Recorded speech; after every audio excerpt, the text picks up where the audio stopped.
don't have an overall majority at this stage. It's time, frankly, that the opposition summed up the nerve to submit themselves to the purposes of our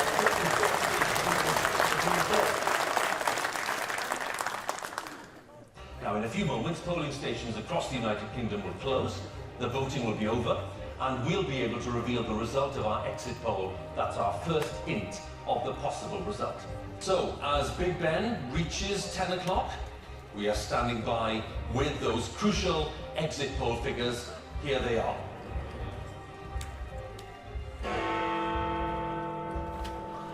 Our exit poll is suggesting that there will be a Conservative majority.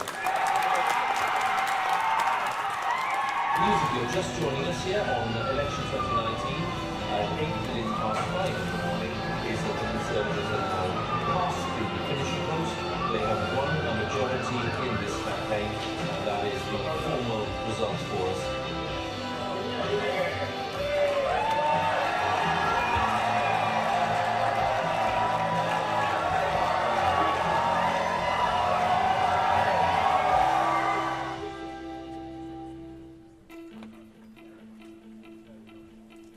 As you can see, we've won before, and now we need to deliver a strategy to win again. 9 years ago, before I was a minister, and long before I became chairman, I was a 40-40 target seat MP. And in target seats like mine, the 2015 general election wasn't about Labour's failures. It wasn't about Jeremy Corbyn or getting Brexit done. It was about our local record of delivery. In just 2 years' time, our record of delivery will once again be a deciding factor in how people vote. So we need a massive effort to get our local success stories out, to share the incredible things we've achieved together as a party, and to let people know about the important work that we're still doing, creating jobs, investing in public services, and improving lives. And that's what the 80-20 target seat campaign is all about. This is a targeted, focused campaign based on the 80 marginal seats we need to hold and the 20 marginal seats we have a serious chance of gaining. We're going to need a huge effort from everyone here today, every single activist, every single member and every single association, just like we had in 2015. Because whilst the last two elections were short and snappy, this campaign will take place over 2 years, just like the 2015 campaign. No one is saying it's going to be easy, but if we pull together, I know from personal experience what a difference it can make. And I'm thrilled to say that we've already hit the ground running. We've got new campaign managers across the country helping MPs tell their stories. The first leaflet of the 80-20 campaign is hitting doorsteps this summer. And over the next 2 years, there'll be an opportunity for everyone here and at home to play a role, whether that's sharing content on social media or talking to voters and changing minds. I'm confident that if we come together, put that effort in and get our message out, we can win the next general election. In the meantime, I hope you enjoy the hustings. We've got 2 excellent candidates and they're both clearly ready to be Prime Minister. But no matter which candidate you choose, let's remember that the country will be making a choice 2 years from now. A Labour government or a Conservative government. So let's get to work.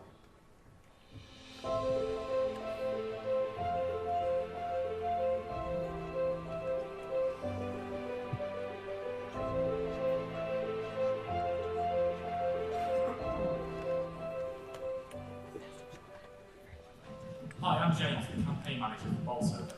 You probably know the scene because in 2019 we released Dennis Skinner, east of Bolsover, from his parliamentary chains and elected Mark Fletcher, first ever Conservative to represent this constituency. I've worked with Mark since May this year, helping to spread his local success stories and highlight our leveling up actions and strengthen our vote. Now, we've already delivered over 32,000 leaflets and surveys, but I'm not slowing down because I've got big new targets to meet.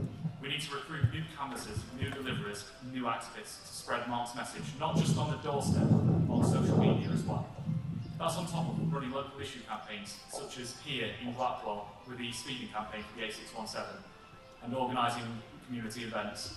It's tough work, but it makes a huge difference, and none of it would be possible without members like you and supporters like you.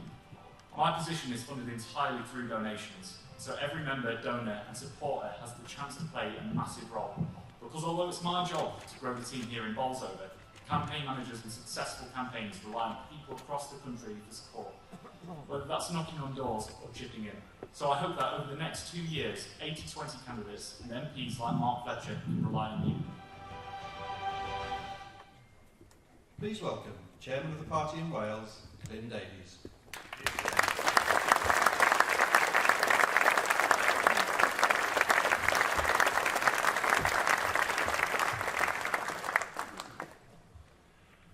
As Chairman of the party, my first role is to welcome you all to this important event, to thank you all for joining us, and very much hoping that you're all going to enjoy the evening.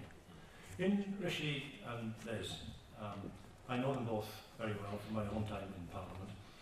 We have, as Andrew Stevenson has just told us, the party chairman, two really excellent candidates, either of whom will prove to be an excellent Prime Minister when they become Prime Minister on the 5th of September.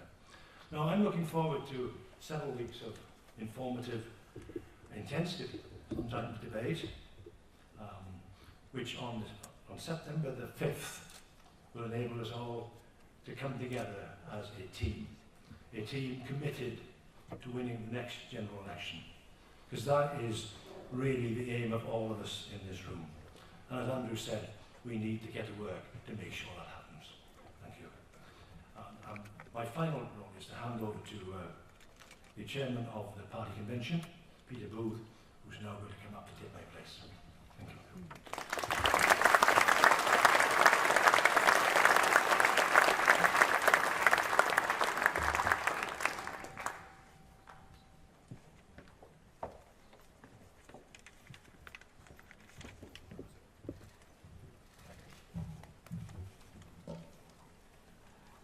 Good evening, Cardiff. This is the third in our national tour of 12 hustings around the country, and it's the first outside of England. It's good to be here in Wales. Thank you all for attending this evening, and it's great to see so many friends and colleagues in the audience. And thank you, all of you, for braving Extinction Rebellion outside. These hustings are for us, the members of the Conservative Party, the opportunity to take part in a great exercise of democracy where we get to choose our new leader. She or he will be announced on the 5th of September, and as with the party of government, then will become Prime Minister very soon after. As Ian Dale, who moderated many of these hustings in 2019, said, and I quote, "I found chairing the hustings a surprisingly positive experience. The members really put the two candidates through their paces and asked some very searching questions. So I ask of you all tonight to make your questions searching, to make them succinct, and to ask questions and not to make statements. One question each, please, so that more of the audience get the opportunity to question our candidates. Both of our candidates have expressed a duty and a desire to fulfil our 2019 manifesto. Their differences will be about how to go about achieving that in a very different world from 2019, post-Brexit, post-COVID, in uncertain times internationally, as we've seen today in Taiwan, and where our union as a nation is being challenged, and that has particular relevance to you here in Wales. So I'm sure that you want to test our candidates and seek to establish their strengths and to see who you think is best capable of running our great nation. As we're all Conservatives, I know that you'll be respectful of the two candidates and keep your questions positive. For them, for me, and for our CCHQ team, who have worked so diligently to set up these hustings at short notice, and in midsummer, these hustings run on a tight schedule until our final rally in London on the 31st of August. As you know, our ballot has opened. The ballot papers are in the post. You can cast your vote online or by post. It's very easy to vote online. or you can choose traditional snail mail. And if you do post it, then please remember to put a stamp on your envelope. My hope is that this evening will give you more clarity about how to cast your vote. I hope that you'll go away enthused and energised in your commitment to helping our party at the next election. Quite frankly, we need your support. Finally, I want to thank you all in Wales for everything that you do for our party. It's much appreciated. And now, let's get on with the show. Please welcome journalist and broadcaster Hannah Vaughan-Jones. My voice, so everyone, can you hear me clearly? Just checking the microphone's working. Lovely to see you all. As the voice of God, otherwise known as Tom, has just said, my name's Hannah Vaughan-Jones, and some of you may remember me from just 3 years ago. It's certainly a bit of deja vu for me to see some familiar faces back. However, this time we have two different candidates, of course. It's the same privilege and honour for me to be here in your company tonight, but also, of course, to get to interview the next Prime Minister. And it is the same huge responsibility for all of you to pick the next Prime Minister on behalf of the whole of the United Kingdom. So I do hope that you will take that very seriously when it comes to considering your vote, but also perhaps considering your questions tonight. Make sure that if you've heard something already that's answered a question you had in mind, think of a different question. That would be great. And time is, of course, as ever, of the essence. Now, the format you probably all know already, but essentially we will hear from the first candidate, who tonight will be Rishi Sunak. We will hear from Rishi's camp first. He will do his pitch to you as party leader. And then after that, Ms. Truss will come on, and she will do her pitch as well. Following that, then I will get a chance to interview Rishi, just ask him a couple of questions of my own, and then it's open to all of you, open to the floor. And then Liz Truss will come on afterwards as well for exactly the same. So hopefully we won't be too late. I know we had a bit of a late start anyway.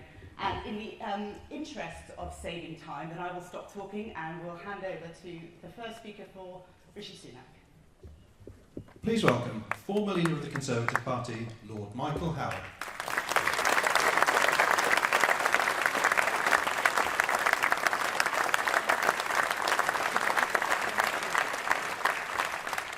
Well, good evening, everyone. Noswaith da, chi fawr. I'm delighted to be back in Wales. I was born in Bosainon, went to school in Senedd, where I grew up, and it's always great to be back. I go back a long way. I've known every leader of our great party since Harold Macmillan. And our last three Prime Ministers all served in my shadow team when I had the honour of being the leader of our great party. The greatest of all those leaders was Margaret Thatcher. I knew Margaret Thatcher. I had the privilege of serving in Margaret Thatcher's cabinet. And I want to tell you one or two things this evening about Margaret Thatcher. She hated inflation. So does Rishi Sunak. She hated the thought of increased borrowing. So does Rishi Sunak. She would never have countenanced unfunded, irresponsible tax cuts, nor will Rishi Sunak. And Margaret Thatcher always told the truth. She didn't tell people what she thought they wanted to hear, she told them the truth. And so does Rishi Sunak. Now I want you to look forward a bit, to look forward to the next general election, and to ask yourself the question, because in many ways it's the most important question of all, isn't it? Who's going to be best placed to win that election? Who's going to be best placed to beat Keir Starmer, the man who stood side by side with Jeremy Corbyn, who tried to persuade us all 3 years ago to make Jeremy Corbyn our Prime Minister? Who's going to be best placed to beat Keir Starmer? And I ask you to consider this. We will only win that election if, as we approach it in 2 years' time, inflation is under control, borrowing is under control, interest rates are coming down, and our economy is back on the path to recovery. And Rishi Sunak is the only candidate whose policies can deliver that outcome. We face many challenges in our country, but we're not alone. Many other countries in the wider Western world face similar challenges, but we have, alas, a leadership vacuum across the Western world. We have the opportunity of electing a Prime Minister who can provide the leadership we need not only in this country, but across the wider Western world. The people of Wales, especially Welsh Conservatives, are wise. We have good sense. We have good judgment. And that is why I am confident that we will choose to lead us, to inspire us, to take us to a great and glorious future. Our next Prime Minister, Rishi Sunak. Thank you.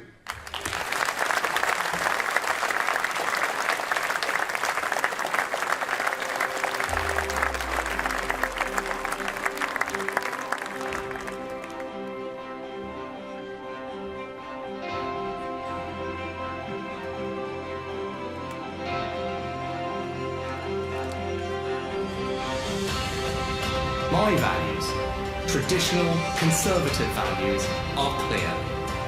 Hard work, patriotism, fairness, a love of family, pragmatism, but also an unshakable belief that we can build a better future. I'm backing Rishi Sunak because he's the only one who understands rural areas like mine. I want a leader with serious experience, somebody who can lead us through the challenges ahead. I want a leader who will restore trust. I am supporting Rishi Sunak. I'm supporting Rishi Sunak. I'm backing Rishi Sunak. We're supporting Rishi Sunak.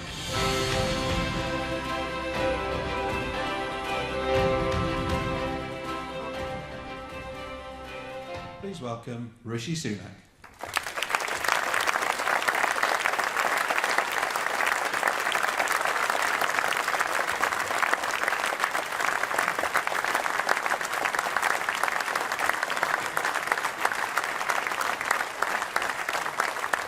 Thank you. So, Noswaith Welsh Conservatives. Yeah. Right, well, thank you all for doing an incredible job taking our Conservative message to the people of Wales, and gosh, do you do it well. So let me start this evening by asking you to join me in praising the incredible leadership of the Welsh Conservatives from Andrew R.T. Davies.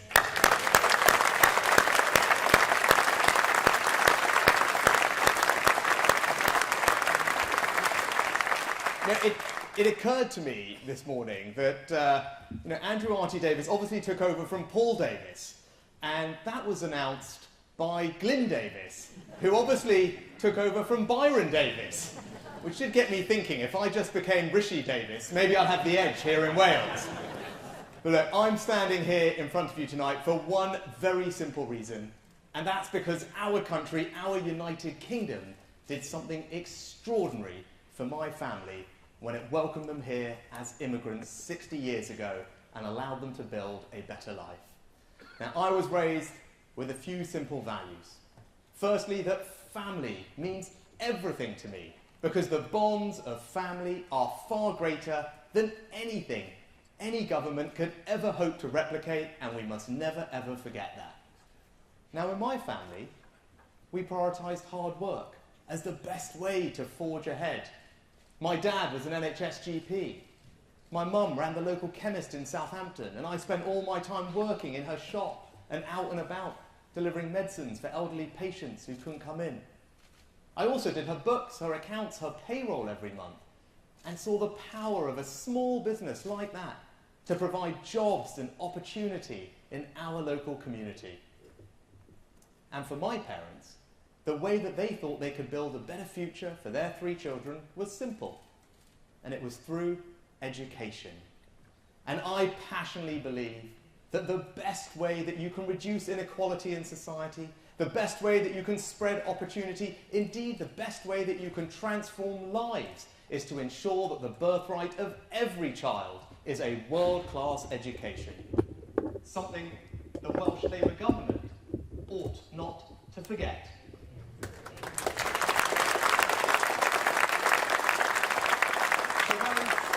So those in a nutshell are my values: patriotism, service, family, hard work, aspiration.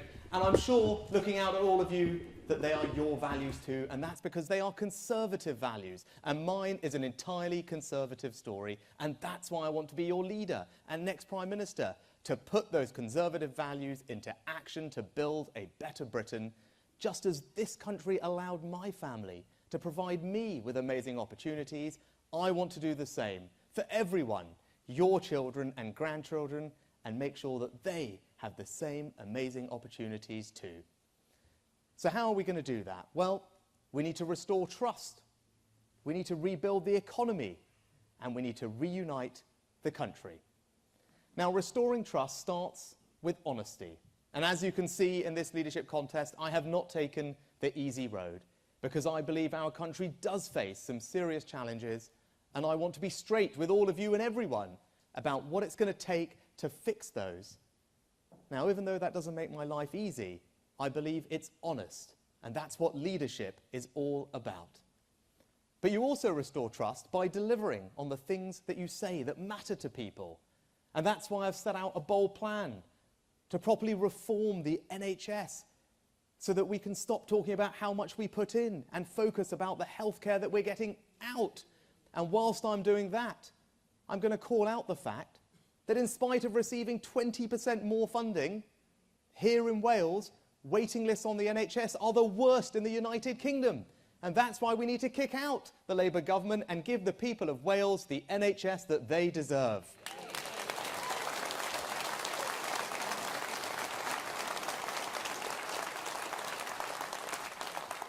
We also need to restore the trust of our rural communities, to back farming, to back food security, ensure that the produce of Welsh farmers is on kitchen tables across the country and beyond. But we also need to tackle the issue of illegal migration, because for too long we've watched on our TV screens the scenes of illegal migrants coming in small boats, and that has to stop.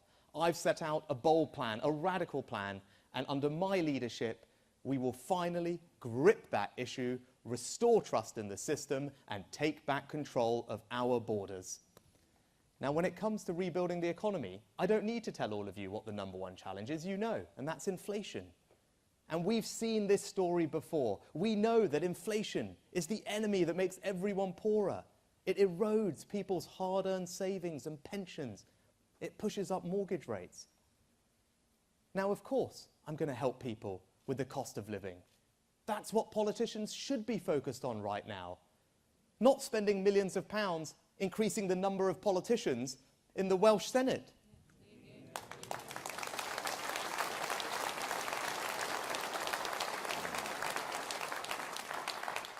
So yes, this autumn I will cut VAT on energy bills to help. But what I'm not going to do is pursue policies that risk making the situation far worse and last far longer, especially if those policies amount to borrowing tens and tens of billions of pounds in unfunded promises, putting it on the country's credit card, and then asking our kids and our grandkids to pick up the tab. Because that's not right, it's not responsible, and it is certainly not conservative.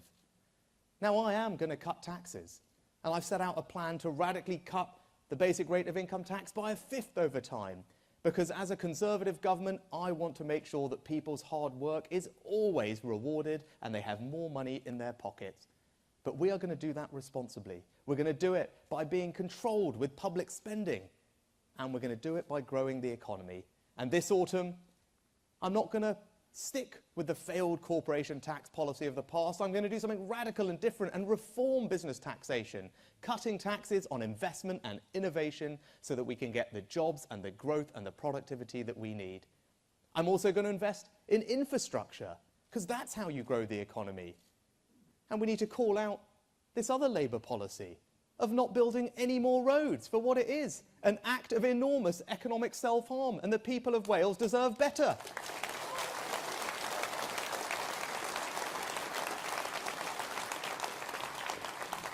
And in a post-Brexit world, we need to be radical. As a backbench MP, I came up with the idea of free ports. As a Chancellor, I started to deliver them in England.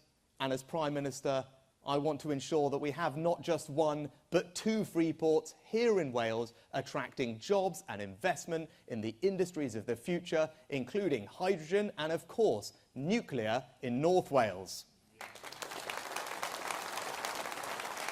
Because that's how you drive growth in the 21st century economy. My experience means I am the best person to lead our economy into the future and seize those opportunities that are there waiting for us if we're prepared to be bold and ambitious. Now, when it comes to reuniting the country, we have to do something that's never been done before. We have to make British political history in 2 years' time by winning a 5th general election victory in a row. Now, although that hasn't been done, I am confident that we can do it, working together. But it's going to mean that we have to appeal to swing voters everywhere. Here in Wales, in Scotland, in the north, in the south, in rural areas, in urban areas, in Brexit supporting areas, in Remain supporting areas. And I passionately believe, and all the evidence supports it, that I am the candidate that offers our party the best opportunity to win everywhere and ensure that Keir Starmer does not walk through the doors of number 10 Downing Street at the end of that election.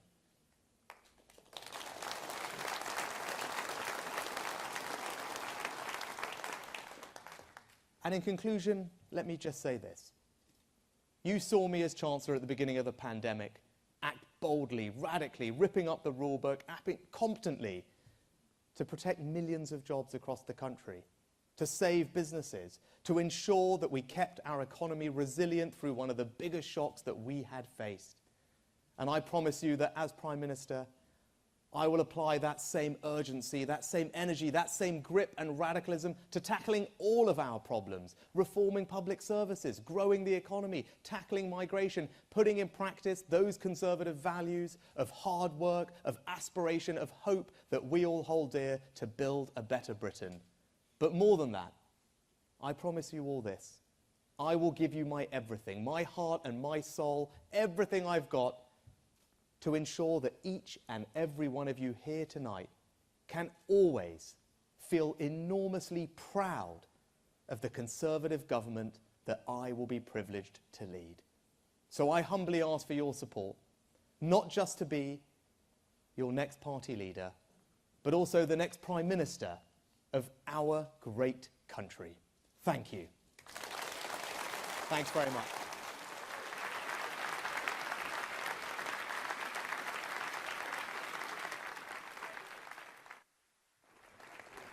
Right, Rishi Sunak, thank you very much indeed. And as I mentioned before, of course, Rishi will be back on to take some questions from me, but also take some questions from you as well. Now, you may have already heard some of these opening speeches, but they are obviously then tailored to you as well. And you heard a lot of mention of Wales and what the pressing issues are in this country at the moment. So hopefully that's a lot of food for thought when it comes to the Q&A and asking your hopefully very brief, but very to the point questions. With that, we are now going to hear from the other contender for the party leadership and for Prime Minister, of course. Let's hear from Liz Truss's camp. Please welcome MP for Clwyd South, David Jones.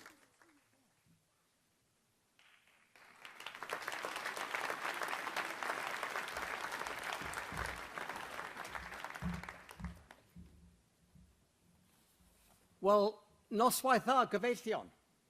Good evening, friends. It's a great pleasure to be here in front of such a large audience of Welsh Conservatives. Welsh Conservatives and Unionists.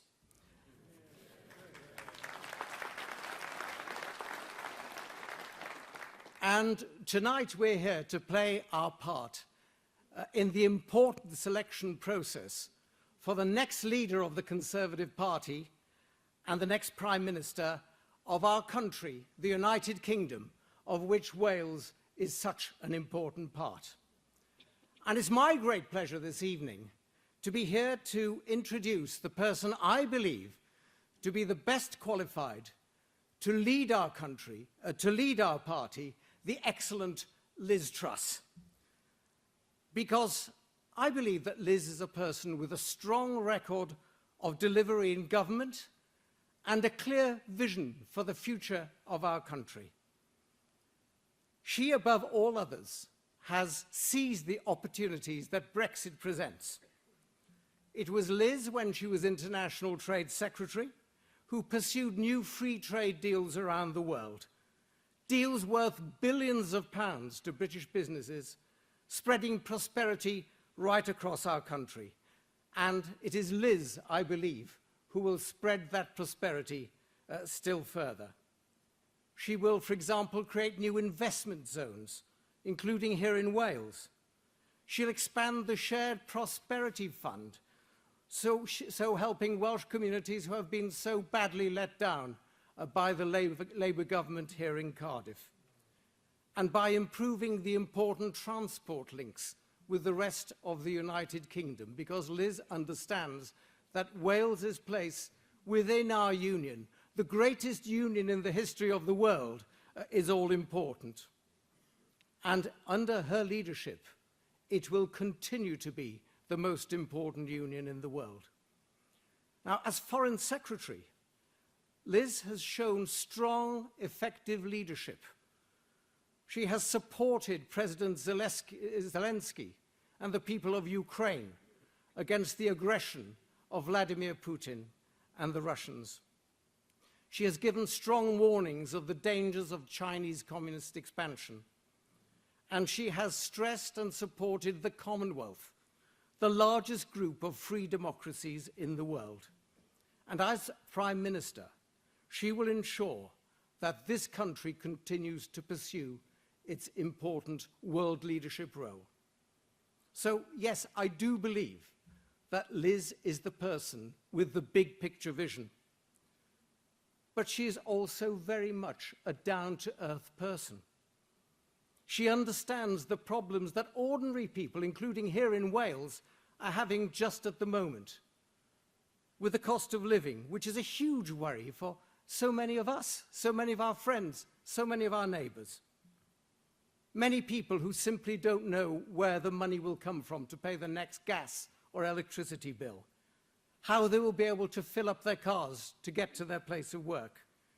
These are real people with real problems. And the last thing that these people need is high taxes. So Liz is right to commit to cutting the tax burden for ordinary people and for businesses around this country, to help them through this difficult time, and to help build that future prosperity to which she is so committed. And I'm sure we'll be hearing a lot more from her about that this evening. But I think you've heard enough from me. You came here this evening to hear from the future leader of our party and the future leader of our country. So cyfeillion, rhowch croeso nawr I arweinydd nesaf y Blaid Geidwadol, Prif Weinidog nesaf y Deyrnas Unedig. Ladies and gentlemen, please be prepared to welcome the next leader of our Conservative Party, the next leader of our United Kingdom, Liz Truss. Thank you. The United Kingdom is a great country, and I know that a united Conservative Party can unleash the potential of all the people who make our country so great. To win the next election, we need to deliver, deliver, and deliver for the British people. I know that our country's best days lie ahead. I'm the candidate with a clear vision for the future, who can drive change and get things done. As Trade Secretary, I negotiated deals with allies like Australia and Japan, creating opportunities around the world for British business. And as Prime Minister, I will continue to deliver on the opportunities of Brexit. I will lead a government committed to core Conservative principles: low taxes, a firm grip on spending, driving growth in the economy, and giving people the opportunity to achieve anything they want to achieve, regardless of their background. I will work day and night to lead a party and a government that puts more money in your pocket and secures a better life for you and your family. I've consistently delivered when I have said I would. And I love our country. I want the best for us all, and I'm the person to deliver that. Please welcome Liz Truss.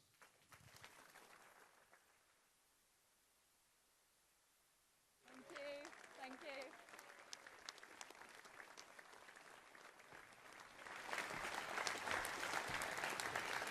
Hello friends, it's fantastic to be here in Wales this evening. Now, I was brought up in Paisley in Scotland and in Leeds in Yorkshire, so I consider myself to be a child of the Union. But I've learnt many things here in Wales. I've learnt in particular how to shear a sheep at the Royal Welsh Show.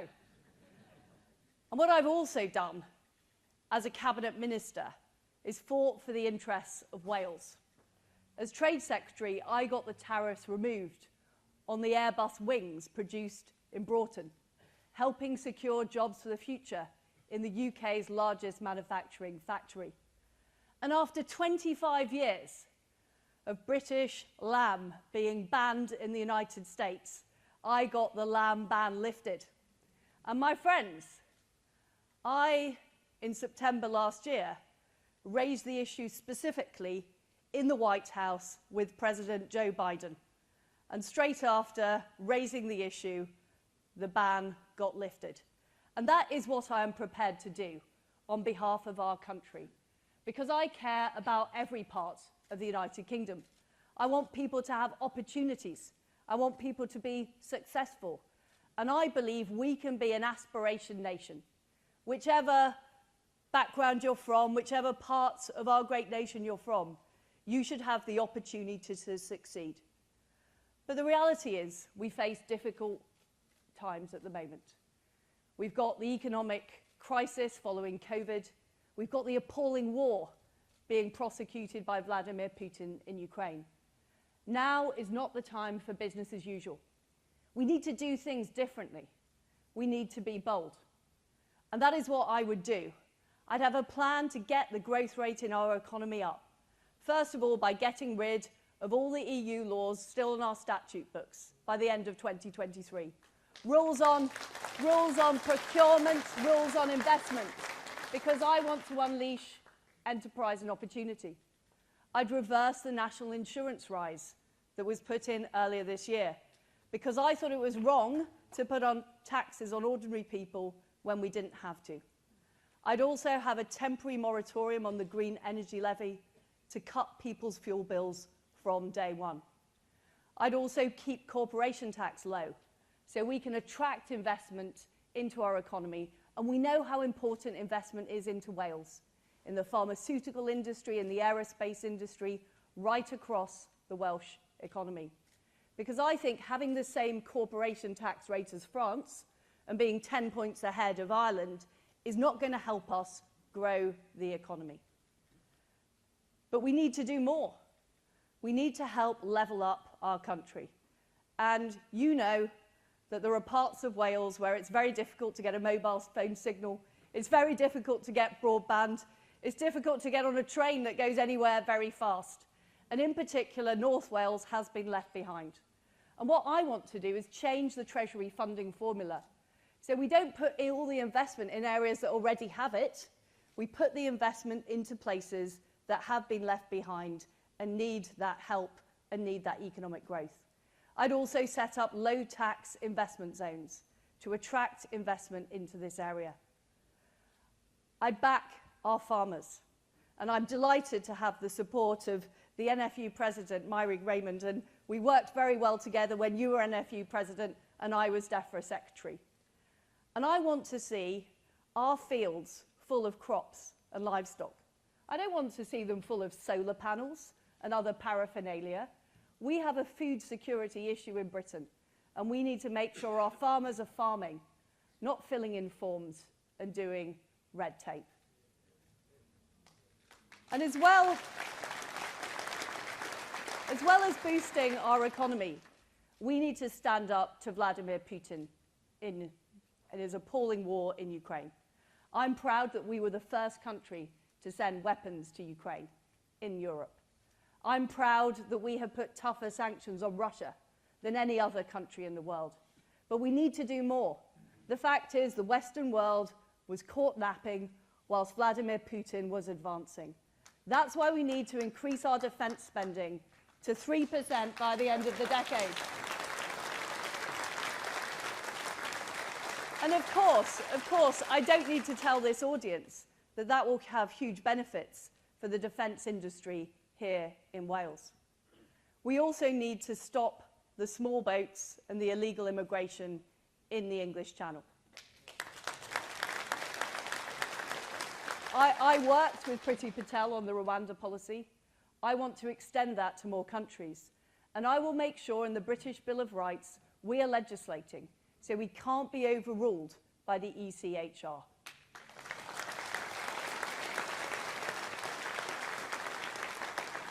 But as well as freedom and democracy overseas, we also need freedom and democracy here in Britain. And I'm a plain talking Yorkshire woman. And I know that a woman is a woman. Now some of you might be laughing, but there are parts of Whitehall and there are parts of our public sector that don't seem to understand that. And I will make sure that single-sex spaces like domestic violence shelters are protected. I will also make sure that we do everything we can to defend our country and our values and promote our great role in the world. The fact is that there are too many people in this country who are ashamed of our history, who talk our country down, who say the best days are behind us. They are completely wrong. I'm afraid one of them is Mark Drakeford. And his you know, whether it's stopping the M4 relief road, whether it's whacking attacks on our tourist industry, I will crack down on his negativity about Wales and about the United Kingdom. I joined the Conservative Party back in 1996. And I've been a Conservative activist, I've been a councillor, I've been a constituency chairman. And I know how hard it is to win seats. And we did a brilliant job, you did a brilliant job of winning all those new seats in 2019 that we had never had before. But you all know that we need to deliver, because we promised great things to people in 2019. We promised a great future, we promised levelling up. People didn't vote Conservative because they wanted Labour policies. They voted Conservative because they wanted more enterprise, they wanted more opportunity, they wanted personal responsibility, they wanted control over their own futures. And that is what I will deliver. I'm somebody that's delivered in government, whether it's the trade deals I did at the Department of Trade, whether it's the Northern Ireland Protocol Bill that I put through the common stage of Parliament in the Foreign Office. I'm prepared to take on the orthodoxy, even when it might not be popular with parts of the establishment or the civil service. I get things done. And I think that's what our voters want. And with that, with delivering for people on the ground, for making a real difference to people's lives, we will be able to take on the plastic patriot Sir Keir Starmer. And we will be able to take on the low-energy version of Jeremy Corbyn that is Mark Drakeford. And we will win. We will win, my friends. We will win the election in 2024, and we will win the election in 2026. Thank you. Thank you.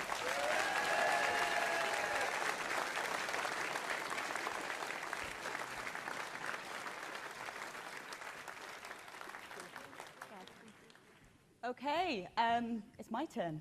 So please join me in welcoming back for the first of the interview sections of this evening, Rishi Sunak.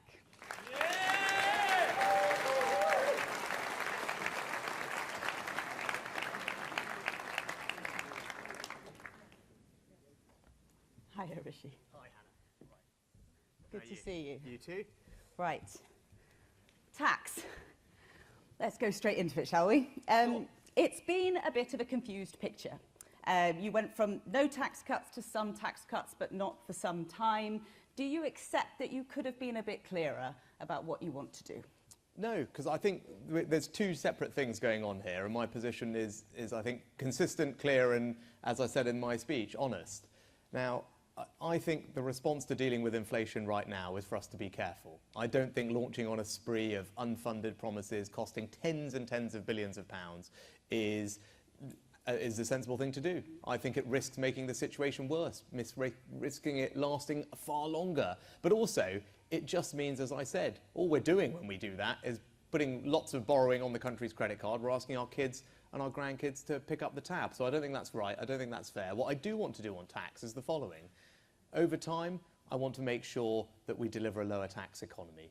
And I've set out a plan to cut the basic rate of income tax consistently over time, because I believe in hard work, as does everyone here. It's a value that we hold dear. It should be rewarded, and that's why I want to cut income tax. And this autumn, I want to reform the corporate tax system. I don't want to stick with the policies of the past that haven't worked. I want to change what we do, cut taxes for businesses that invest and innovate, because that's how you're going to drive growth in a modern economy. So that's my tax plan. I think it's the right one for the country, because it will deliver jobs, it will deliver growth, and ensure that we can bring prosperity and opportunity to people everywhere, here in Wales and across the United Kingdom.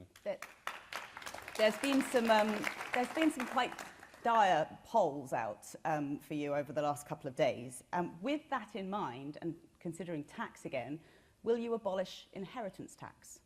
No, that's not what I've set out a plan to do. I've set out a plan to consistently cut income tax over time, because I want to reward hard work. But look, I very much, as you heard from my earlier remarks, I'm someone who believes in supporting aspiration. I think that is a conservative value that many of us in this room will hold dear, and inheritance tax is a way to do that. So look, over time, is that something that we should look at? Of course we should, because people who are working hard should be rewarded for that, and if they want to build something and leave that for their family, that's an entirely conservative instinct, and a government that I'm privileged to lead would very much want to support that instinct. That's what Conservative Prime Ministers should do. Okay, so not ruling it out, but not necessarily pledging it right now. Okay, understood. On the public sector pay saga that's well, we'll of course bring up with Liz Truss in a bit. She's apparently had a change of heart on regional pay boards for public sector pay. Do you accept her clarification? Well, look, I'll let Liz speak for herself. I'm glad she U-turned on that policy, because I don't think it was the right one, and it would have meant, I think, potentially, almost 500,000 workers in Wales getting a pay cut, which I don't think is the right policy to pursue. I think you level up by spreading opportunity around, by creating things like free ports, jobs and prosperity, by cutting people's income tax. That's how I'd like to do it. I don't think cutting the pay of hundreds of thousands of workers here, and indeed across the regions of the United Kingdom, is a conservative policy that we should adopt, and I'm glad that she's changed her mind on it. So it was a mistake on her part, and... Well, I think you can ask her when she's here, but to answer for her own policies, but I'm glad she's changed her mind. And you would still consider having her in your cabinet then, even though there's been this mistake over the last couple of days? Yes. Okay. On to the PREVENT programme, which I know you've been talking about today. You've talked about it tackling Islamist extremism as the biggest threat. What about far-right extremism? Is that not important as well? It is, but if you look at what our counter-terrorist organisations are spending the vast majority of their time on, and indeed you look at what's happening in the criminal justice system, the overwhelming majority of it is Islamist extremism. Actually, from memory, it's something like 3/4 of all that activity is Islamist extremism. So, of course, that's right. The PREVENT programme, though, I think at the moment was referring a far smaller proportion of cases on Islamist extremism. That balance is probably not right and needs to be looked at. Of course, far-right extremism is important and we should tackle it, but it's just nowhere near as pervasive as the threat from Islamist extremism. That's based on the evidence that we have today. I want to push you on the language that you've used around this. You've said you want to take action against those who vilify Britain. Does that include those who just disagree with the people who are leading Britain? No, and actually from the counter-terrorist unit, they've been very clear on this. This is not a law against that, because of course there are free speech elements of it. What this is guidance to all the people involved in the Prevent programme, so they know what to look for, and that's based on the evidence of how we root out terrorism in this country. And it's right that we call out those who are trying to undermine the values of our society, and Islamist extremism is a big part of that. And it's absolutely right that the government is tough on it, and a government that I am privileged to lead will be tough on it, because that's how we're going to keep everyone safe. Okay. We are, of course, in Wales, in Cardiff, the Welsh capital. Congratulations on your noswaith laugh when you first came on. I don't know if you've holidayed in Wales before, spent much time in Wales before, but what do you think of when you think of Wales? What does it mean to you? I think of my dear friend and PPS, Craig Williams, who's sitting over there, right there. And Craig, do you think my pronunciation improved since we did it at a Welsh conference? I am. Okay, good, right. Look, no, I'm enormously ambitious for Wales. And, you know, when I look at Wales, I just see the incredible potential that it has. And when you talk about levelling up, you talk about opportunity, and I'm so excited. And I talked about free ports. You know, that's a policy which I know can be transformational. It can bring jobs and investment. It can catalyse new industries like nuclear in North Wales. You know, that's something that's going to be incredibly special. And we as a Conservative government, Conservative party, can deliver that kind of opportunity. And Wales can do that for the UK economy. I talked about farming. You know, now I represent a very rural constituency in North Yorkshire. That's my home. Now, I do love Yorkshire lamb, so I have to be a bit careful. But, you know, I have to accept that Welsh lamb is incredibly popular. Well, I have to go home tonight as well, so be careful. But look, no, but that's an incredible opportunity for Welsh farming, for Welsh produce to be on kitchen tables, not just in the United Kingdom, but across the world. And you know, so that's what I see when I see Wales. I just see a country which has got enormous potential, and I want to help work with everyone here to deliver that, and actually make sure that people in Wales get the public services that they demand. And that's where we need to be more prepared to call out the failures of the devolved government here, because this path of onward devolution has not worked in actually delivering better healthcare and education for the people of Wales, and that's what we need to fix. Well, on that point then, you've said in your opening speech as well that I think you said your government would be the most active in Wales in history. I mean, it sounds like an invasion. What does it mean? No, it means demonstrating the benefit of the United Kingdom government in Wales in local communities. And as Chancellor, I was really pleased to help create something called the Levelling Up Fund, which meant that for the first time, the UK government could work with local communities here in Wales, with local councils and groups, to figure out how to fund projects that will help communities and do that in a way that spreads opportunity, make sure people have pride in the places that they call home. And for the first time doing that, that totally changed the conversation on the ground. And it meant that people had a very clear, direct line of sight to what the UK government was doing for them. But I also said I want to be active by holding the Welsh government to account. Right? If I'm fortunate to be Prime Minister, I'm Prime Minister for the entire United Kingdom, for every single person. And I want the people in Wales to be able to rely on the public services that they deserve. And if the UK government is sending billions of pounds over to Wales, and it's being squandered, it's not being spent properly, and children are not being taught properly in schools, and people are waiting unacceptably long for healthcare treatment, we need to call that out. Okay. And we need to make sure that we improve it, because that's what the people of Wales deserve. Speaking also about public services in Wales, HS2 arguably benefits England, but obviously benefits England, but arguably leaves South Wales at a competitive disadvantage. Would you compensate Wales with perhaps an increased financial settlement then to invest in the rail network here? Well, look, I'm very keen to keep investing in infrastructure in Wales. And I think you've seen from my track record, it's not just the Levelling Up Fund, but across the country, almost a dozen new projects have been funded at an early stage to restore railways that have been closed down. And as Chancellor, I was proud to fund upgraded signalling to the Cambrian line and improve connectivity and the speed between Swansea and Cardiff, amongst other places. So look, I've got a record of continuing to deliver infrastructure in Wales. Of course I want to do that, because that's one of the ways that we spread opportunity around. It's how we create jobs for people and higher wages. And that's the type of thing we should be doing. But you talked about being activist. That's why I'm going to call out the Welsh Government for this absurd policy of not building any more roads. I mean, how is that going to spread any opportunity? Of course it's not. And I want to be activist and call that out and try and fix it. On the Climate and Wellbeing, the Wellbeing of Future Generations Act has been in Wales since 2015. Would you support efforts to replicate that across the rest of the UK? Sorry, the Wellbeing of Future Generations Act. Which is there are 7 well-being goals, which is basically an attempt to try and combat poverty and insist that all companies in the public sector, private sector as well, public sector predominantly, have to actually live up to these goals in order to ensure future generations' well-being. Right. I don't know the details of the Act specifically, but I mean, look, that doesn't sound like the right way to do it. I think the right way to do it is to spread opportunity and reduce poverty by providing a brilliant education for all our children in the first instance. Right? I'll then go away and dig into the detail of the Act as well. A couple of quick-fire questions for you. How would your friends describe you in 3 words? Loyal, honest, and hardworking. What makes you nervous? Ooh, well, I was going to say yes. So probably interviews? No, interviews I do plenty of. Probably my wife and my 2 kids. And Boris Johnson may not have been trusted, but he was certainly liked, still is. Why should people like you? Why should people like me?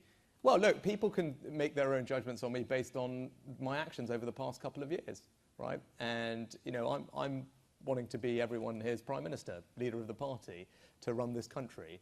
And right now our country faces some challenges, everyone knows that. And we need to make sure that the person we select is someone who's up to that job. And as Chancellor, everyone saw me act in very difficult circumstances to protect probably many people here, many businesses, the economy and people of Wales as well as the United Kingdom, and got through a very difficult time. And I want to do that across all aspects of government, whether it's fixing the NHS, tackling the small boats and illegal migration, reforming public services, growing the economy, embracing all the exciting opportunities that we've got ahead of us, building a society that's built on values of hard work and aspiration and hope. That's what I bring to this job, and crucially, I'm the person that can beat Keir Starmer in a general election, because ultimately, that's what we all need to do. All the values that we hold dear, all the ideas that we want to see in action, all of that is for naught if we don't win that next election, and I'm the person best placed to help our party do that. Rishi, thank you very much. Thank you. Thank you very much. Right. We now hand over to you. So if you can please raise your hand. I can see the gentleman there. If you just wait for someone in a white hoodie, apparently, will arrive with a microphone. So if you could just wait and just, as I said before, please, everyone, keep your questions as brief as possible because we want to get to as many as possible. Sir. Passion is measured by what we say, non-passion by what we don't say. And you didn't mention Ukraine once. Would you like to comment? Yes, I'm happy to comment on it. So, look, I think we need to do 2 things in that situation. One is to strengthen Ukraine. The second is to weaken Russia. So, as Chancellor, I was proud to make sure that we found £2 billion from elsewhere across the government kitty so we could send it to Ukraine and give them both the financial support and the military support they needed. But more than that, I also played an instrumental part in weakening Russia. If you think about how we are attacking Russia at the moment, it's not with our direct arms, it's not through diplomacy, it's through economic sanctions. Those are the sanctions that I helped put together with finance ministers around the world, with Janet Yellen in the States, my colleagues in Europe. We went after Russian companies, the Russian central bank, their gold trading, their access to capital markets. That's what I did, that's what I put together, and as Prime Minister I'll carry on with that policy. And if we can change the balance of power by strengthening Ukraine and weakening Russia, we can give Ukraine the best shot of resolving that conflict to our advantage. But look, on the broader question of defence and security, I was also the Chancellor that oversaw the biggest increase in defence spending since the end of the Cold War. £24 billion. I prioritised the MOD in the midst of the pandemic so that they got the funding and certainty they needed when they were putting together their integrated review. And I'm not going to stand here, as I know others would, and tell you, well, I'm going to spend this % on defence, because I don't believe in arbitrary targets when it comes to something as important as our security. I take a threat-based approach to that question, so what I can commit to you is the following. I will invest whatever it takes to keep all of you and everyone else in our country safe, because that is the first duty of a Prime Minister, and it's certainly the first duty of a Conservative Prime Minister. Thank you. If we can have this gentleman here and then the lady behind afterwards. You can probably just shout it out, sir. Or if you shout it out. Yeah, sorry. Thank you. And then it will be the lady behind Joyce. Hannah, I've got actually a challenge for you. Could you ask this same question of Liz Truss, please? Oh, okay. Okay, because I'm not going to get the opportunity. Thank you. Rishi, it's a fantastic hustings speech, etc. But I've got a simple question for you. Forgetting you're an opponent of Liz Truss, why would you choose her to be Prime Minister and leader of the party? Well, look, I think Liz is a good friend of mine. We share the same values. That's why, because at the end of the day, we're all Conservatives. And I know this whole process is designed to elicit the differences, but we can't forget the fact that we're all on the same team. We're all the same members of the same family here. And I know what Liz knows, that the real opponent is not either of us. The real opponent is Keir Starmer. And I know that she will also give her all to making sure that we all work together to beat Keir Starmer at the next election, because that's the biggest task we all have. And if you think she's the best person to do that, so be it. But I think I am. But what I can tell you is she will give her heart and soul to making sure we do, because she knows who the real opponent is. It's not me. It's not anyone else. It's Keir Starmer and the Labour Party. That's who we've got to go smash.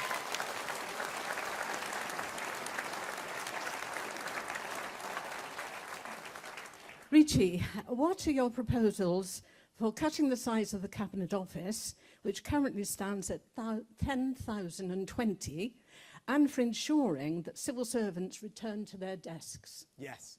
So, as one of the things that one of the last few things I did as Chancellor was start a process with the PM of asking all the departments of government to come back with a plan to cut the number of civil servants by a significant amount, to reduce the civil service back to levels that we saw years ago. Because a coalition government actually deserves enormous credit for being quite tough on this and driving out efficiencies. And a few years ago, 4 or 5 years ago, we slightly took our foot off the gas and the numbers have creeped up. And together with the PM, we set out a mission for everyone to come back and tell us how they were going to cut the numbers. So all those things were just coming back when I resigned, so I'd like to carry on with that plan and get civil service numbers back to where they were 5 years ago. But how are we going to do that? We're going to do that by reforming public services more generally. Because if we all want to reduce the size of the state, which we do, if we all want to reduce the tax burden, which we do, we have to think boldly and differently about public services across the board. Because a civil service alone is not going to deliver the income tax cuts that we all want to see. We need to reform the NHS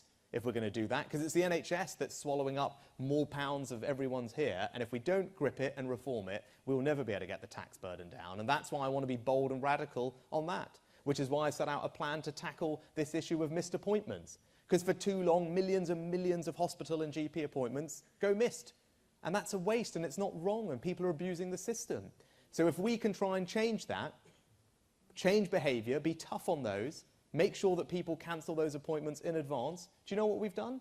We've just created tons more healthcare. We can get the backlogs down faster, and it won't have cost anyone here a penny more in money or taxes.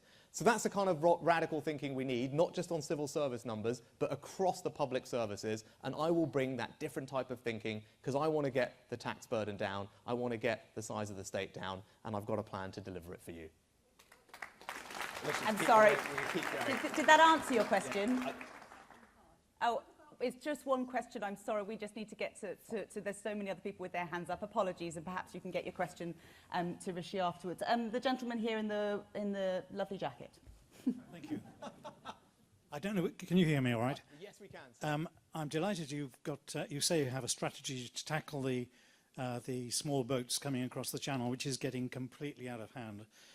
Can you be more specific? Can you tell us exactly what it is that you're going to do and what's going to be different? Yes, I can. So, look, in long form, on my website, there's a 10-point plan, there's a video, so if you've got 5 minutes, if you care about this issue tonight, please go home and have a look. I'll give you a couple of elements of it now. One is, we need to move away from the ECHR definition of asylum, right? It is, yes, you're right, we should clap that because it is important, right? It is far too broad and allows lefty lawyers to exploit it and frustrate our efforts. So I think we should move to the Refugee Convention, which is another international legal standard, but it is narrower and tighter and will give us a greater ability to say to people, you can't stay. Another thing we need to do, again, thinking radically and differently, is join up our foreign policy.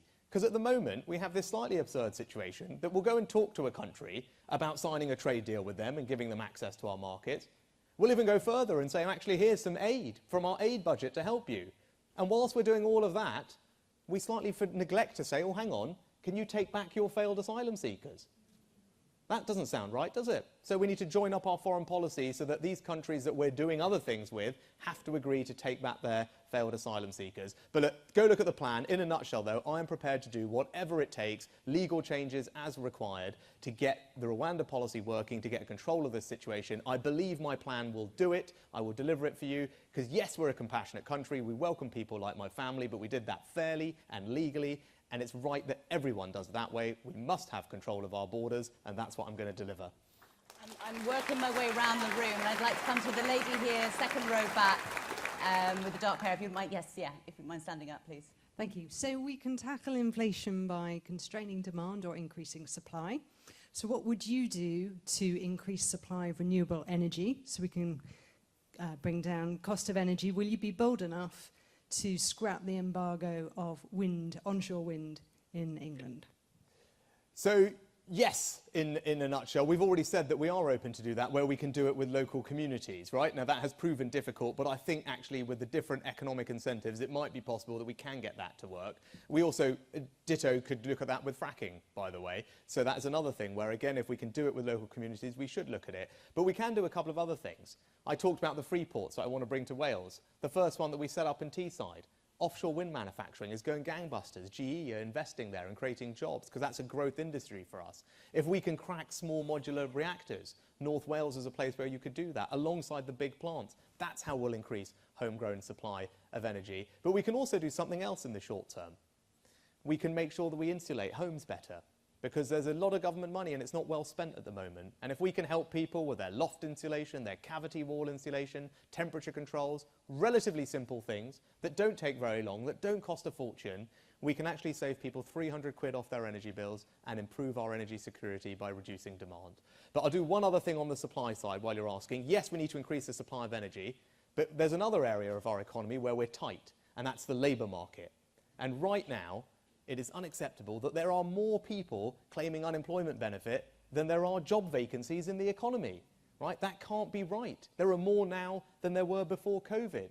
So we've got to look at our welfare system, make sure that it's working properly, and be a bit more courageous and conservative about saying, hang on, when there are all these jobs available, it can't be right for people to be sitting at home claiming unemployment benefit. I'm prepared to be tougher on those things, to support those people into work, because that increases the supply of labour. It will be good for them, good for their families, good for the taxpayer, and good for the economy. So it's not just energy we need to tackle, it's the labour market and lots of other things. But I'm confident that with my plan, we can do that, beat inflation, and if we don't do that and we follow some other plans, I'm worried that the situation will last far longer and be far worse, and I don't want that to happen to anyone in our country.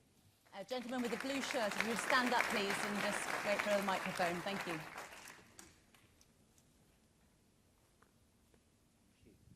Hi, Rishi. Hi. Welsh Conservatives have been in opposition in the Senedd for nearly 25 years. How are we all going to work together to kick out these Corbynistas and get into government so we can have a Welsh Conservative government in Cardiff working hand in hand with a Conservative government in London? Yeah. Wow. Well, I tell you what we do. You know, Hannah mentioned, I want to be an activist Prime Minister when it comes to Wales. We need to call out devolution for failing when it's failing. As we talked about, the Welsh Government are letting down people in Wales with schools that are underfunded. Right? What do we have in Wales? We have a stagnant economy, we have spiralling waiting lists in the NHS, and we have chronically underfunded schools which are depriving people of a life of aspiration and hope, right? The answer to that question is not more devolution.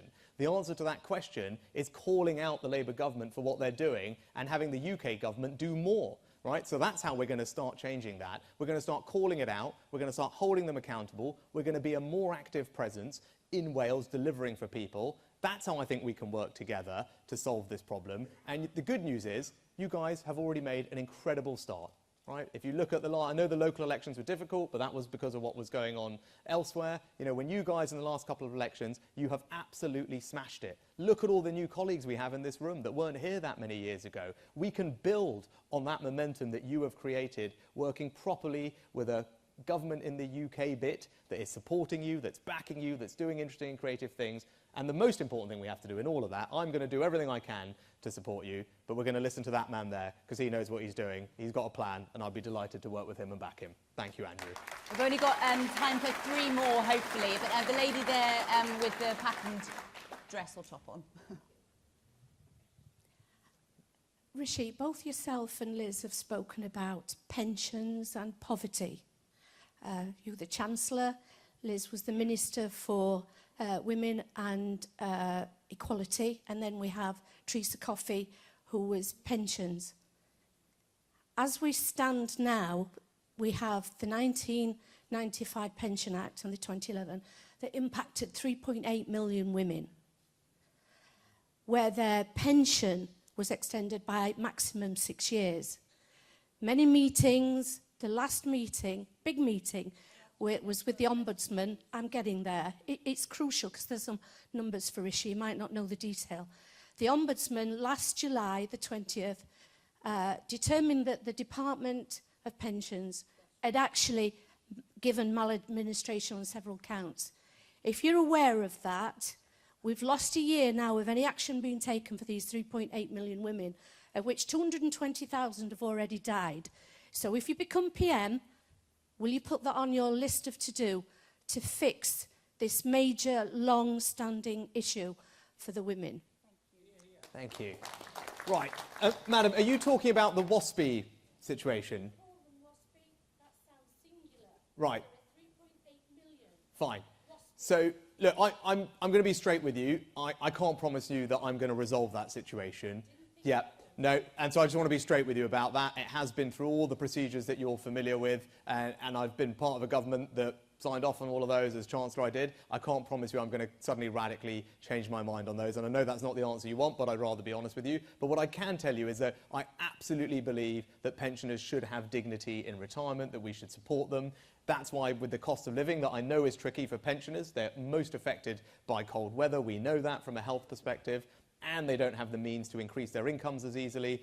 That's why part of the support I announced as Chancellor was particularly targeted at pensioners who will receive up to an extra £300 alongside their winter fuel payment this winter to help, and it's why the triple lock will be back in action as required, as expected, because that's what Conservative governments do. We need to look after our pensioners. You've done an enormous amount for our economy and our society, and I want to make sure that you get the support you need going forward. We're going to have to move on very quickly. If you could just, a brief question, please, sir. Yeah, certainly. First of all, Rishi, many congratulations on introducing and leading the incredibly bold and brave furlough scheme. I think it was superb. Thank you. Secondly, Andrew Stevenson introduced the debate tonight, saying the one key thing is winning the next general election. My question is to Rishi. How do you feel when the latest Ipsos Mori poll, looking at the public, says that 35% of people in the general public believe you have what it takes to be a good Prime Minister, but only 24% believe Liz is capable of that. And yet and you have the overwhelming support of Conservative MPs, we've seen that before, but the future of the next Prime Minister leading to the next election is to be decided by only 0.3% of the electorate, with an average age somewhere between 65 and 70. Thank you. Right. Well, thank you, I think, for highlighting the stats. Very helpful. Look, everyone in this room, you guys are going to take this really seriously, because you all know you have a really important responsibility, because we're not in opposition, we're in government. And whoever you select is going to be Prime Minister day one. Right? You all know the challenges that our country faces at the moment, whether it's with our public services, with getting our economy growing, helping people through this inflation challenge and the cost of living. You know what sits on the in tray. That's what you're choosing, someone who can grip all those things from day one. But you're also picking someone who can then go and win that next election, because as I said, that is the most important thing. And I know all of you will take that responsibility incredibly seriously. And actually, where I'm going around the country, people are also saying to me that they're talking to their friends, their family, the people they're out and about with, who are not necessarily members, because they get that they're doing this, and all of you are doing this on behalf of the country. We have to provide a leader that can lead the entire country and win that next election. So I'd urge you all to do the same thing, right? Because yes, we are a small group of people, but I know you will talk to your friends who are family, who are not necessarily members. You'll stop people in your communities, get their view, see who they think would make the right Prime Minister for this time as well. I'm confident that when you ask people that question, they will say to you that I'm the best person to lead this country at this time, to build a society based on hope and hard work and aspiration, and the best person to take it to Keir Starmer at the next election and smash him and make sure Labour are not in power for another generation. Thank you very much. Rishi Sunak, thank you very much indeed. Thank you. Thank you.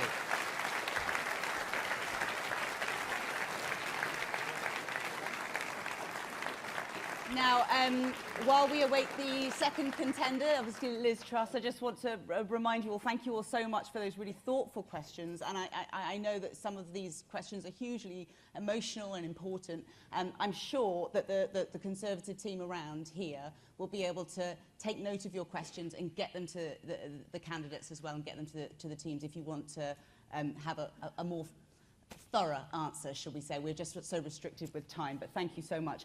Now, let's get to the second contender to be leader of the Conservative Party and the next Prime Minister. Please, everyone, join me in welcoming Liz Truss.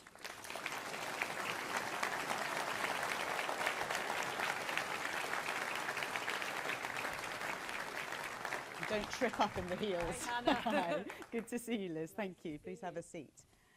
So we'll kick off on public sector pay. Just to clear things up, because I know it's something you've been talking about non-stop probably for the last 48 hours or so. So regional pay for public sector workers. You said initially it was willful misrepresentation. Was it actually a woeful mistake on your part? Well, what happened was we announced the policy. It was misinterpreted. It was never intended by the media. It was never intended to apply to nurses, doctors and teachers. So I wanted to clear the matter up straight away, and I have been very clear we're now not going ahead with that policy. It wasn't a central part of my policy platform, and I've been clear that it is not happening. There will be no regional pay boards. It was going to be £8.8 billion that was your projected saving from that policy when it was first announced. Where will that money come from now? As I've said, this is not part of my central costings. The central costings I have put forward are the reduction in national insurance, keeping corporation tax low, and also having a temporary moratorium on the Green Levy. Those policies will cost roughly £30 billion, and they will be funded out of general taxation, and we'll still be able to see the debt falling after 3 years. Now, the policy you're referring to was something that was much longer term. It wasn't about the immediate term. But as I've said, we're not going ahead with it. It's not happening. And I've been very clear about that. And I'm somebody who, when things are misinterpreted, when mistakes are made, I'm honest about that. And I've said we're not doing it. The policy, as I understand it, was initially introduced to boost private sector competitiveness. I mean, Wales is the most public sector dependent part of the UK. Arguably, it would be a good thing, would it not, to introduce? Look, the way I want to increase Wales's competitiveness is attract more investment into Wales. That's why I believe in keeping corporation tax low. That's why I'd set up low tax investment zones. And that's why I've been focused, when I've been at the Trade Department, on cutting tariffs on Welsh goods, getting more products into international markets, and boosting opportunity in that way. You've said many times through the course of this campaign so far that you want to cut taxes to promote growth without fueling any inflation. We could get an announcement from the Bank of England tomorrow about borrowing rates going up. So does that change your perspective or change your policy plans? We need to look at what's caused inflation. Inflation has been caused by a huge supply side shock after COVID and the appalling war that Vladimir Putin has perpetrated in Ukraine. And the tax measures that I'm putting in, i.e. reducing national insurance, keeping corporation tax low, will actually help increase supply in the economy. So they won't fuel inflation. Quite the opposite. They'll make sure more goods and services are available. The best way of dealing with inflation is monetary policy. And what I've said is I want to change the Bank of England's mandate to make sure in the future it matches some of the most effective central banks in the world at controlling inflation. The last time the mandate was looked at was in 1997 under Gordon Brown. things are very, very different now. So I think the best way of controlling inflation is monetary policy.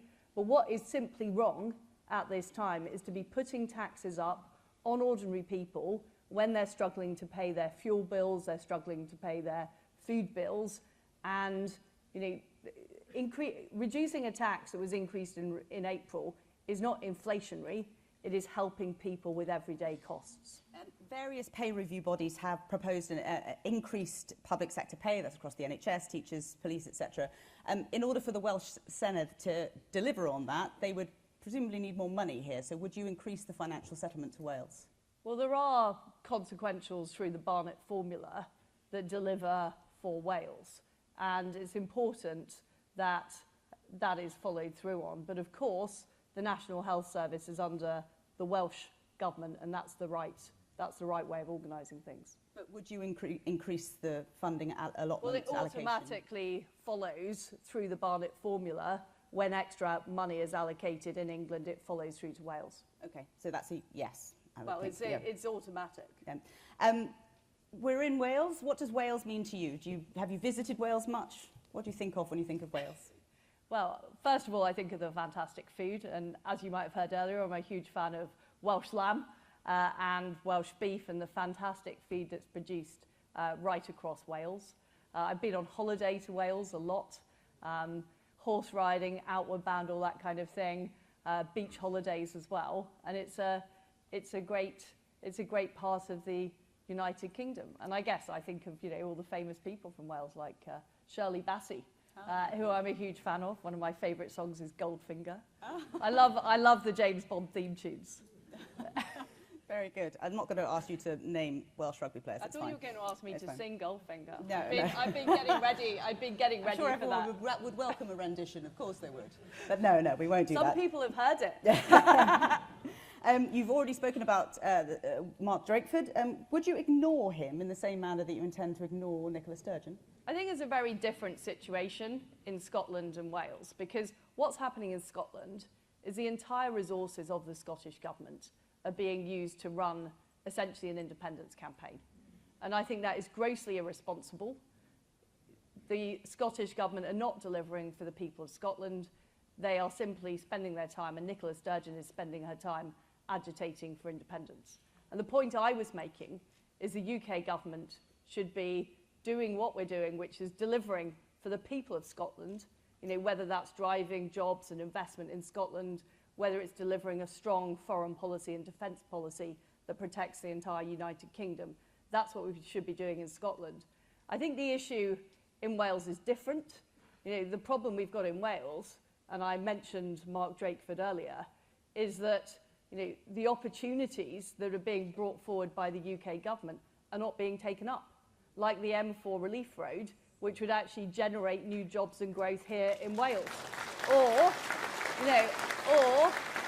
the fact, I've made it very clear I don't like taxes very much, and the fact that he wants to put a tax on tourism in Wales, I think is a very big problem, just as we are trying to recover the economy after COVID.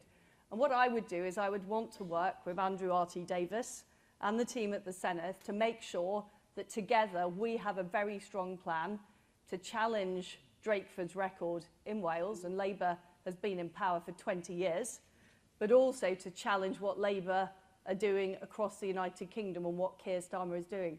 And I would want to have regular meetings with Andrew and his team. I'd want to involve our Welsh colleagues, members of the Senedd, in work that we do at Westminster. So we are really making sure that we are putting the best possible case to the Welsh people. And Andrew does a fantastic job of challenging Mark Drakeford, and I want him to carry on doing that. So I think I got the answer to this, but just a yes, no. Would your government build the M4 Relief Road? Yes. Okay, thank you. On to Taiwan, just with your Foreign Secretary hat on, please. Should Nancy Pelosi have gone? Nancy Pelosi is well within her rights as Speaker of the United States Congress to travel to Taiwan. The issue here is the language and the escalatory language that we have heard from China. And I think that is irresponsible, and I urge them to de-escalate. But should she have gone then, yes or no? I said yes, she's well within her rights to go. Okay. I mean, it's not my decision whether the Speaker of the US Congress travels to Taiwan. No, of course, but presumably you have an opinion on it, so thank you for that. I want to just get to a couple of quick-fire questions. How would your friends describe you in 3 words? Determined, loyal, and fun. What makes you nervous? I was very, very nervous at the Lionesses match when there was 10 minutes to go and they just, they were winning 2-1, and I was absolutely petrified. I also don't, I think I mentioned going an outward bound in Wales. I don't like sort of jumping over large caverns and things like that. I find that quite scary.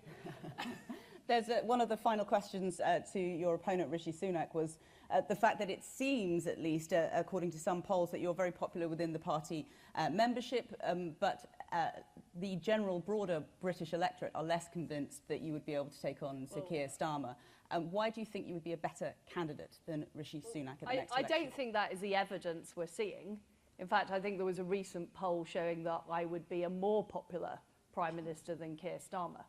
But the reality of the situation is that we need to prove to people who voted for us in 2019 that we can deliver what we promised in our 2019 manifesto. That is the issue, and I'm somebody that delivers. I'm somebody that says what I think. What you see is what you get with me. I'm not the most, slick presenter, but I am somebody who is trusted. And I think that is important, and that's what we will be judged on at the next election. You've described yourself as the change candidate and the hope candidate. You've also changed your mind quite a lot on policy over the years. Lib Dem to Tory, Remain to Leave, decades-old tax policy to tax cuts. Are you flaky? I'm somebody who, I wasn't born a Conservative. I was born into a left-wing household. My mother used to take me on CND marches in the 1980s. I grew up, I got interested in politics. I joined the Liberal Democrats because I thought they believed in freedom. I found out that they didn't really. And I joined the Conservative Party when I was 21. And I've been a Conservative activist ever since. And, on the subject of the Remain vote, yes, I was unsure at the time. I was pretty much on the fence. I've always said that if we weren't part of the European Union, I wouldn't want to join it, but I was concerned about some of the disruption. The fact is that disruption didn't happen. And since the Brexit vote, I've done more than most people in government to deliver on the opportunities of Brexit, whether it's the trade deal, whether it's sorting out the Northern Ireland Protocol, whether it's promoting our foreign policy and being able to run an independent sanctions regime, which we were against Russia. And I'm absolutely determined now to get those EU rules off our statute books and to really open up Britain. And just finally, I want to say on this point, I think as somebody who is from not a Conservative background, who, I've got friends in other parties, my family, lots of them don't support the Conservatives, but I know how to convince people and how to bring people on board. So I think being a convert is actually an asset, because what do we have to do at the election? We have to convert people. We can't just talk to ourselves. We actually have to go there and win in the country. And just finally, though, my final question, really, there are posters everywhere here saying trusted to deliver. I see what you've done there with the play on words. Look, I didn't do the double S, though, even though some people wanted that in. I didn't do that. Can you understand why some people might be unsure that you are, that they can trust you when you have changed your mind so much? It's arguably a good thing to sort of, when the facts change, your opinion changes, that's fine. But some people might question whether they can trust you to deliver on what you say now, if it might change in the future. So everything I've promised to do in politics, I went into my job as childcare minister in the Cameron government. I delivered the policy on that, delivered the new GCSEs. My daughter's currently sitting the new GCSEs. She's not necessarily very happy with it, but I delivered that policy.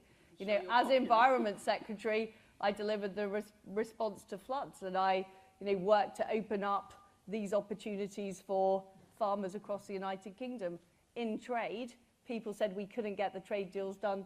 I've done them. Yes, I do change my mind and I do change my opinions over time, but the principles remain the same. I've always believed people should be free to live their own lives. I've always believed that people and their families are best placed to make decisions, not big government. And I've always believed that, in personal responsibility and taking responsibility for your own life. But, who on earth has exactly the same views at 15 as they have at 55? I think that's, that would be more weird, in my opinion. It's now time to go over to all of you as well. So if I can perhaps, yes, just here at the front, if you wouldn't mind just standing up and waiting for, there we go, a microphone. Thank you. Hi, Liz. I have a severely autistic brother, and you said you want to cut the national insurance rise. So my question is, how would you fund social care? So what I've said is I don't want to raise national insurance. I want to put it back to what it was before. But I'm still committed to the funding for NHS and social care. I would just pay that out of general taxation, but I would still make sure we're paying down the debt after 3 years. And my priority would be putting that money into social care rather than into the National Health Service, because I think at the moment our councils are struggling and many people are trapped in beds in the National Health Service because there isn't the social care available. So my priority would be to put the money into social care, and of course we need to do more to make sure that frontline workers in the NHS are empowered. We're dealing with issues like GP appointments and ambulance services, but my priority would be using that money for social care to help people like your brother. Thank you. The lady here at the front first, please, and then we'll go to the gentleman at the back. Hello, Liz. Hi. During the competition, there's been so much mudslinging, whether it's shoes, earrings, cartoon knives in the back, or patronising mansplaining. It's very demeaning and damage to our party Conservatives' values and ethos. What will you do to repair this damage before the election? And will you have sufficient time to implement your plans to convince the wider electorate that in that short period of time to avoid a Starmer government? Well, I do agree with you that there have been some unfortunate sort of occurrences during this leadership contest. Frankly, it wasn't a contest I wanted, and I think everybody was quite caught by surprise when it happened. And some of the things like the debates, I wouldn't necessarily have so many debates again. I think it's better if we're talking to each other within the Conservative Party rather than airing our dirty linen in public. So I completely, 100% agree with you on that. What I would do as Prime Minister is, first of all, get on with it. We need to start legislating, whether it's to make sure essential services are being provided on our railways, legislating on the tax cuts, legislating to replace EU law with new British laws. We need to get on with that straight away. And I'm somebody who does get things done in government, and I get them done quicker. What I would also do is make sure that if I'm selected as Prime Minister, I appoint people in my cabinet who are people who can be trusted and don't spend their time leaking and briefing. I want competent people who deliver for the people across Britain, and that is what will help us win against Keir Starmer. Okay. At the back, please. And then I'm going to be walking over here. Well, not walking, but coming over there. Will your increase in defence spending actually lead to an increase in troop numbers during this time of crisis in Europe? Well, what I want to do is review the integrated review to make sure it is tough enough on dealing with the issues we face now, particularly the threat from Russia and also an increasingly aggressive China. And I will review with the Defence Secretary the various parts of the armed forces, as well as the new technologies we need to invest in, like cyber and space, and make sure that we have the right balance. But what's become clear is when we face a land war in Europe, we need to look at conventional forces as well as those modern forces as well. We can't choose between them. Okay, thank you. Does that answer your question? Yeah. Thank you very much. Just here, please. Yeah, in the pink shirt, I believe it is. Yes, sorry, it was the gentleman behind, actually. Sorry. My question's one about transport. If you were Prime Minister, how would you change the balance in schemes between road, railways, buses, pedestrian, cycling and shipping? Well, I used to work in the shipping industry, actually, liquid natural gas shipping. So I am fond of the maritime industry, and I do think it's important. Quite a lot of the issues around shipping are actually due to the complex set of regulations. So I think it's not just about the public money we spend, it's also making these projects easier to deliver. I think transport projects take too long. I was involved in a rail project in my constituency in Norfolk, and it had to go through 5 stages before they even got to the point where they drew up a plan. And we've got to speed those things up. We simply can't wait to get spades in the ground. I also want to make the funding more level across the country. But there are different circumstances in different parts of the country. In rural areas, people tend to rely on roads, obviously very important. In urban areas, it's easier to have more provision for cycling and more provision for trains. So what I am not, though, is anti-car. And what I don't like at the moment about modern Britain is how anti-car some of the local authorities and policies around the country seem to be. And I know as a rural MP, you often have to have a car to be able to get around. The gentleman there with his hand up and the blue, everyone's got blue wristbands, ignore me. And then to the lady over there with the sunglasses on her head. Sorry, just there. If you could, no, just the behind. Sorry, I'm so sorry. Hi. I'm just wondering, because although housing is a devolved area, it's a British marketplace, so what you do will have a great effect across every nation. What will you do to increase supply of housing and tackle greedy land banking by developers so people my age can get on the housing ladder? Thank you. Well, first of all, what I want to do on housing finance is to make it the case that when you are renting for a number of years, that positive renting history counts towards the ability to get a mortgage. So it should be easier for people who are renting to get on the housing ladder. In terms of housing supply overall, and I recognise there's a different or a separate planning system in Wales, what I want to do is get rid of the top-down targets set by Whitehall and instead have different systems operating in different areas. Because I think what we need in a place like London, where there should be more building up in the city, is very, very different from what we need in somewhere like Cornwall, where there are rural businesses and rural homes that need to be built, or indeed other parts of the country that need investment. And there I'd like to see modern Bournevilles, if you like, where you get workplaces built alongside homes where people locally working can live. And I think we could be much more creative. At the moment, we've got a very rigid planning system. It's very, very cumbersome. It takes years to get everything through. People get frustrated, and there's a feeling of powerlessness in local areas, so I would fix that. Thank you. Yes, over there, please. Hi. Both you and Rishi have said that you would withdraw from the ECHR if necessary. What do you deem as necessary, and how long would it take, and would it leave us with complete autonomy over illegal immigration? Thank you. So I firmly believe that we can deal with this issue in domestic legislation through the British Bill of Rights. I think that's the best way of doing it.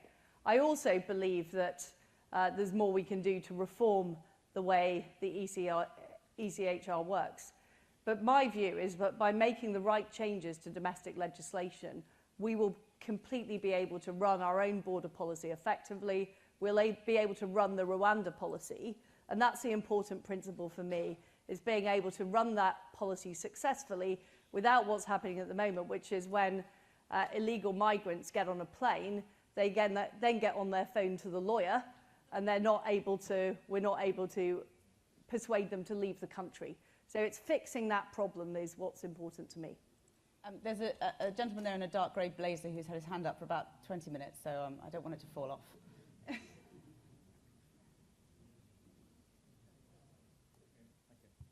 Thank you. We're the party of wealth creators, innovators and entrepreneurs. Now, during the COVID lockdown, a lot of those people felt excluded and abandoned and ignored. Many of them, when I was campaigning in the May elections, said to me, I'm not going to vote Conservative, I am a natural Conservative. How do we win their votes back? Well, we need to win those people's votes back. And I don't think that we've done enough to support small businesses. I think in many cases they're over-regulated and it's difficult to get on and get things done as a small business. It's also true for farmers. It's also true for the self-employed.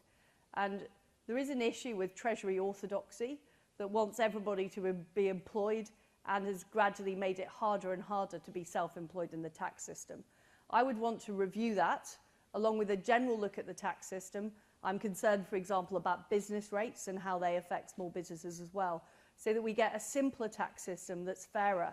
But the fundamental principle for me is that we have to be on the side of people who set up and run businesses, people who are self-employed, people who go out to work every day. That is who we as Conservatives should be on the side of. And every single time that any piece of so-called proposed regulation passes my desk, I always ask the question, what would the implication be for a business of this? You know, because many small businesses don't have massive tax departments and HR departments and legal departments to do with all this.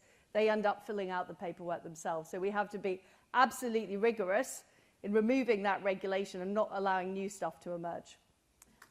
Gentleman here, if you wouldn't mind just standing up so that people can see you for a second. We just need to get a microphone to you. Thank you. Hi. I'd love to be able to ask you to sing, but I won't. Yeah, quite a few crises coming down the road at the new PM. One we haven't talked about is the climate crisis. Rishi talked about fracking. Could you tell us a bit more about the green credentials you'd bring to the party and how you'd win those green votes? Thank you. Well, I was an environmentalist before it was fashionable.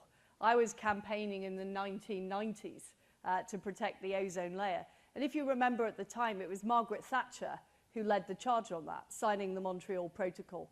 And we cannot let green issues be owned by the left, because they are fundamentally, or they're known as watermelons, aren't they? Green on the outside, socialist on the inside, anti-enterprise, pro, just more and more regulation, tying business down. So what I want to do is hit the net zero target, but have a temporary moratorium on the green levy, reduce the costs for businesses and consumers of energy, use more gas in the short term. We need to do more to exploit the North Sea reserves as well as fracking in areas that support it. But at the same time, do more to leverage private sector investment into transforming our economy, because there are huge opportunities. It is good to invest in renewable energy and nuclear energy, but we need to do it in a way which is about unleashing private enterprise, not trying to regulate it out of existence. Thank you. The lady in the striped top, just in front of the pillar there, please. You've got your hand up. Sorry, just there. You. Thank you. Hi. I was wondering, what are your opinions on building the Severn barrage to increase our electricity supply, considering it could be 10% of our current demand? But also, as you were talking about nuclear, is there an argument to nationalise the nuclear industry to actually get it to grow properly? Because we're going to need it when demand could increase 3 to 4 times in the future. I think the plain reality of nuclear is that the government does have to underwrite it at some level. And I'm willing to do that because I think it's a vital part of our energy security. I'm strongly supportive of going ahead with Wilver in Anglesey. And on the issue of the barrage, I know that project was looked at before, but was looked at in times when energy prices were much lower and we weren't facing the energy security crisis we are now.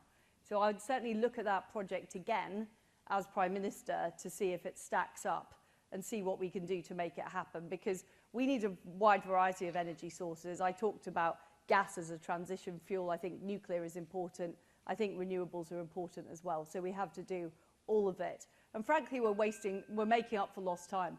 We should have been investing in nuclear years ago, and we now have to get on with it very soon. Final question, gentleman there with the glasses on, if you wouldn't mind just standing for your question. Thank you very much. And keep it brief, please. Thank you, Liz, for what you've just said about the environment, but it really struck me that in your speech, the only environmental mention was actually about scrapping the green levy. Now, if you're as committed to net zero as you say you are, why is it that you're pledging to scrap this? You know, money that is really essential to decarbonise our home, to help keep us warm in the winter, without describing exactly what you'd put in place to replace it. Just please reassure environmentalists like me that you're not just promising net zero as a target, but that you'll be the person that can actually deliver it and not take us backwards? Well, I do support net zero, but what I think is completely wrong is that we have put this money, this tax, on people's fuel bills when fuel bills are so high. We know that fuel bills are going up. We also know, that the cost of this, which is £4 billion, is affordable within our current budget envelope.